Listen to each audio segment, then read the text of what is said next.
拌了点土豆、胡萝卜、蔬菜，做了一个河南的这种蒸蔬菜，我感觉还可以耶。下面是蒸的鸡蛋，就现在说做晚餐就怎么简单怎么来。3个鸡蛋，里面加了一点盐跟少量的食用油，给它彻底的搅拌均匀。很多朋友说比例的话呢，我觉得我没有比例，就是我看着自己的这种经验去调的。倒的水温大概就是60-70度，就是有点烫哈，但又不至于把它烫成蛋花的那种，蒸出来很嫩。把浮沫撇干净就可以了。这边想尝试一下河南的蒸菜，切的一些土豆啊、胡萝卜，倒入点油，给它拌开以后，加点盐、面粉，还有那个玉米面哈。我这个谈不上有多正宗哈，我也是看着别人做的，我第一次做，感觉味道很好吃。但是有一个点，不知道是不是因为我拌的粉少了，还是或者是那个土豆太湿了，它蒸出锅以后有点黏。我没有茼蒿，就拌了一点包菜、香菜之类的。这边水开了，刚好我那边准备了一点食材，准备做一个凉拌菜，就是腐竹啊、木耳，给它烫一烫，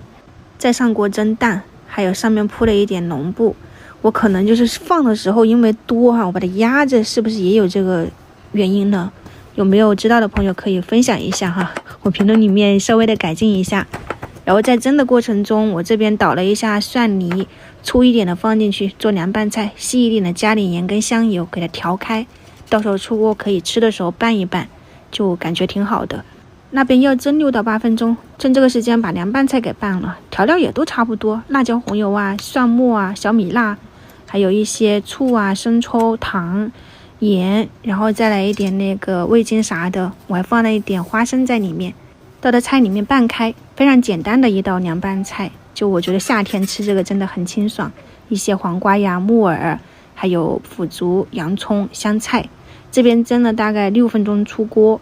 水蒸蛋定型了，上面你可以放上一些肉末，或者是像我这样子加点虾仁，再蒸一会儿就可以了。虾仁蒸蛋，